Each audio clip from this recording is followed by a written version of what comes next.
Bon, ça peut arriver, mais il faut qu'il soit 3h du matin, que j'ai bu du rhum, voilà, et que je parte en sucette. Et qu'ils se sentent un peu seuls et que t'as une photo de Voilà, profil c'est un ça. peu affriolante, hein, parce que sinon c'est Que mort. j'ai...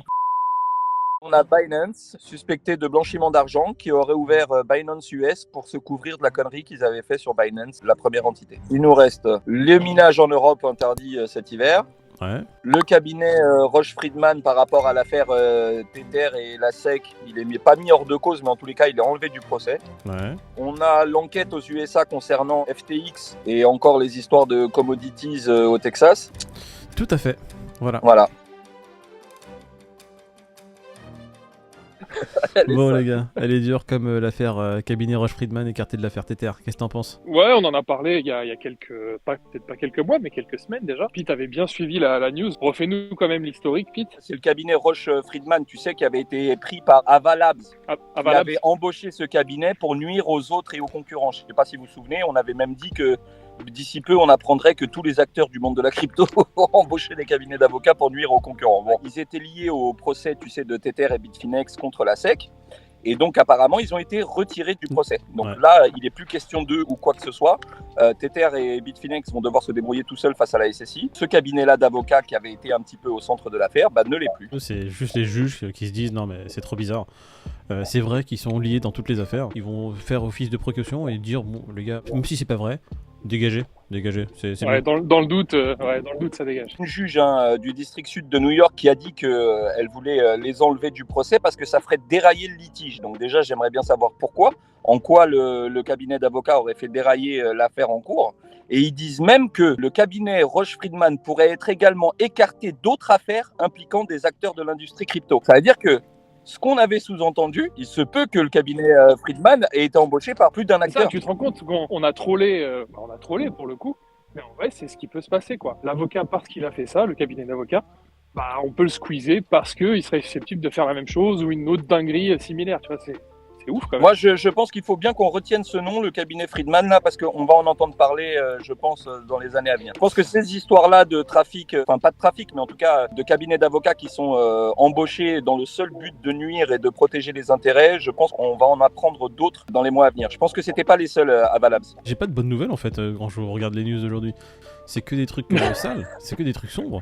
Binance, à nous de rendre rigolo. Ouais, non, mais tu vois pas qu'on est en mode pénombre, on sort que les news sombres. Binance qui apparemment aurait contourné tous les régulateurs en ayant fait un... Alors j'ai lu la news, sérieux, franchement, tu peux résumer la news en quelques lignes, le mec il t'a fait un pavé. La news en vrai c'est...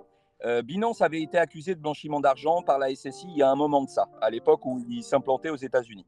Bon, pour contourner finalement le problème avec la SSI, Binance a créé une entité qui s'appelle Binance US et qu'il a lancée sur le territoire pour dire, voilà, auditer la boîte Binance US, là où on n'a pas fait de conneries et tout est carré, alors que dans la création de la première entité, là, il y avait une suspicion de blanchiment d'argent. Donc, c'était une manière de détourner la SSI du fonds mère Binance. Reuters a fait donc son enquête en disant que c'était une stratégie pour éviter les problèmes, que Binance US était piloté par Binance via les acteurs via un autre pays, et que finalement, cette histoire-là, c'était juste un contournement et que ça peut sortir au grand jour du jour au lendemain, quoi. Chaque État n'a pas la même loi, donc ça doit être une vraie tannée. Il paraît qu'ils ont pris un ticket pour attaquer Binance. Ils sont 16 là sur la file d'attente, c'est comme à la Sécu. Binance qui est pas sorti d'affaires, mais en même temps, j'ai envie de te dire, une entité qui s'appelle Binance US, qui serait totalement différente de Binance en lui-même, c'est un peu bizarre. On sent déjà qu'il y avait en tournoi.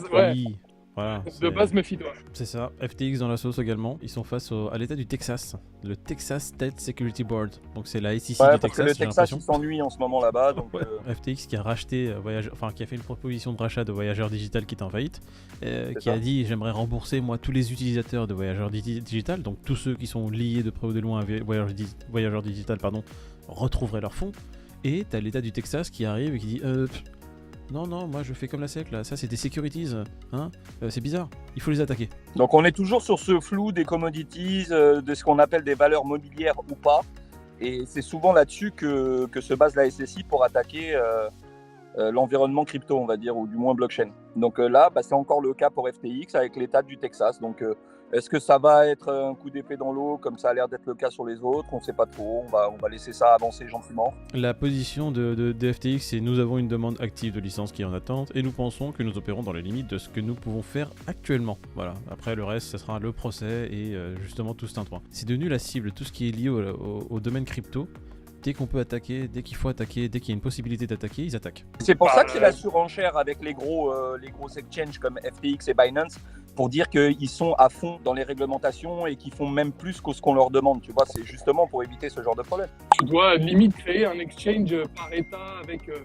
C'est le cas pour FTX aussi. Hein. Il y a FTX US. Voilà. J'ai l'impression qu'aux États-Unis, il y a un gros flou par rapport à tous les États et tout ça, et puis que ça les arrange bien finalement de laisser le flou comme ça, ils peuvent attaquer un peu tout ce qui bouge.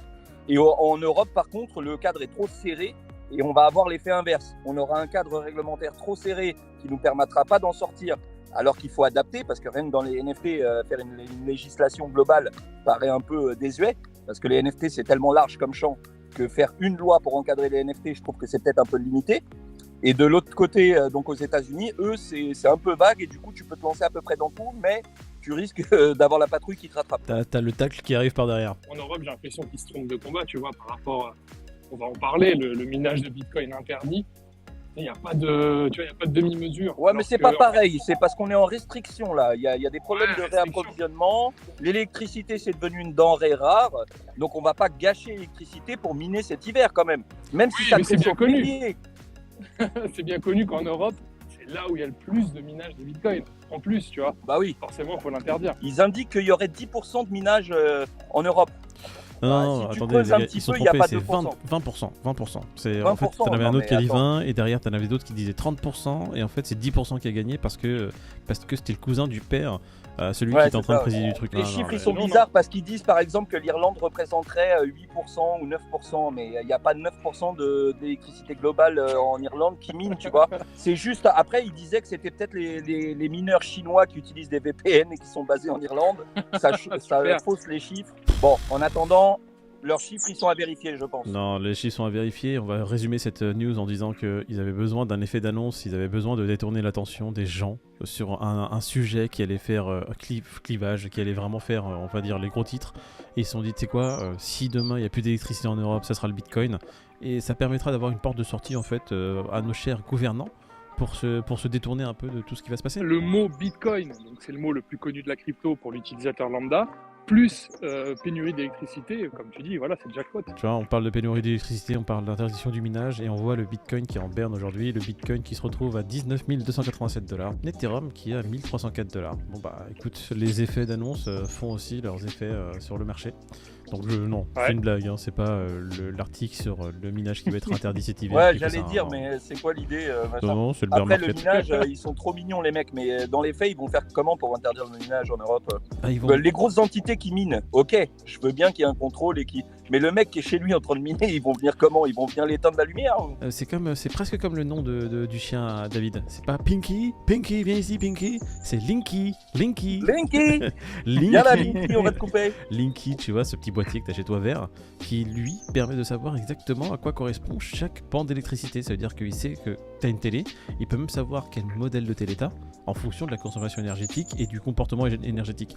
Il sait si t'as un frigo, si t'as un congélateur, si t'as un lave-linge, tout est maintenant tracé chez toi grâce à Linky. Si t'as un rig qui tourne H24, il va savoir même quelle marque de RTX t'as chez toi. Ouais, mais si l'électricité elle est utilisée pour juste pour faire pousser de la weed, ça marche ou pas? Ou on va venir me contrôler quand même? Bah si t'as des ampoules spécifiques chez toi, il pourrait savoir que t'as des ampoules un peu bizarres.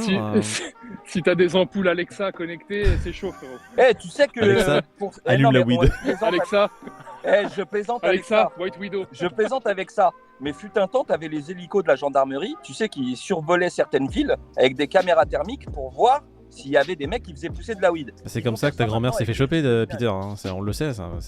Dis-le que c'est une histoire personnelle. Tout ça pour dire qu'ils vont faire ça avec les rigs de minage derrière, tu vois. La grand-mère de Peter qui était un gros cartel à elle toute seule. Donc voilà, l'analogie, quoi. Narcos, c'est basé sur la vie de Peter. Bah oui, c'est pour ça que je vis dans ma voiture, c'est parce que je fais pousser des tonnes chez parce moi. que t'es en cavale, il faut le dire, un moment donné, Peter. C'est ta 5e identité, hein, Peter. Plata au plomo. Tu choisis. Eh ouais, Pedro Escobar, c'est pas Peter, c'est Pedro. Bah les oui, gars. ça paraît logique. On le sait tous. Voyons. Bon, alors Pedro Escobar, il a combien le crypto Grill là? Vas-y. Il est à 32 aujourd'hui. C'est moi qui l'ai 32. mis à 32 ce matin. David, il est à combien? 24. Moi, je vais dire 25. Hier, j'avais dit 22, aujourd'hui 25. Allez, il est à 23. Bon, allez, les gars, on rentre tous chez nous. Ça y est, c'est bon, c'est fini. Non, Allez. mais j'ai dit 23. Non, J'ai pas dit 32. Hein. Vous avez mal lu, vous avez inversé. Bien sûr, c'est ton cerveau qui a 23. mal lu. Allez. Bonjour, la communauté, comment allez-vous? On fait des giveaways pour vous remercier de votre assiduité. On vous montre Pinky qui fait caca. Pour vous montrer à quel point vous avez fait du caca. Vous ne nous avez pas envoyé vos adresses pour vous envoyer les petits lots qui vont bien. Donc, si avant la fin du mois d'octobre, je n'ai pas reçu les adresses de tout le monde pour vous envoyer les lots, je les mange. Non, mais trêve de plaisanterie, on n'a que 9 mecs qui nous ont envoyé leur adresse. Moi, je ne vais pas les relancer avec mon compte perso parce qu'ils vont penser que c'est un scam. Donc, j'invite tous les gens qui ont gagné au giveaway des 1000 abonnés de se rapprocher de la chaîne du Café du Coin ou de Peter ou de Moïd ou de David sur Twitter. Nous envoyer un message avec votre nom, prénom, votre pseudo et votre adresse pour qu'on puisse vous envoyer les lots. Là, on est dessus, on a encore un peu de motive. Dépêchez-vous avant qu'elle parte, la motive. On vous l'a dit sur le live, on vous le dit ici, on ne vous enverra jamais de DM nous-mêmes en premier. Bon, ça peut arriver, mais il faut qu'il soit 3h du matin, que j'ai bu du rhum, voilà, et que Et parte qui- en sucette. Et qu'ils se sentent un peu seuls et que t'as une photo de Voilà, profil c'est un ça. peu affriolante, hein, parce que sinon c'est Que mort. j'ai C'est comme NG Crypto, cette conne qui fait oui, le flunch, juste pour troller. Putain, mais grave. Et je voulais lui répondre, je lui dis putain, les enfoirés, à cause Il y de en a toi, qui j'ai bossent, dit à putain. Moïd, Mais vraiment, quel troll, quoi. Le troll ultime. mais je bosse Non, pas. mais bien joué, bosse bien pas. joué. Moi, je Punch, trouve les déjà gars, je m'en bats les admirable qu'il perde un peu son temps juste pour nous troll. On va te revenir dessus, on va trouver un moyen, t'inquiète pas. Tu t'y attendras pas, ça va venir par derrière. En douceur et par derrière comme la calvitie.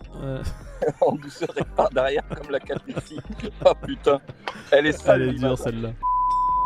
Quand je vois la diff entre la caméra, celle-là et la frontale, c'est le jour et la nuit. Et c'est fou parce que toi, Pete, avec ton téléphone, je trouve que t'as une belle image. Pourtant, c'est la frontale. En fait, c'est tout simple, David. C'est la beauté caractéristique des traits du visage, je pense.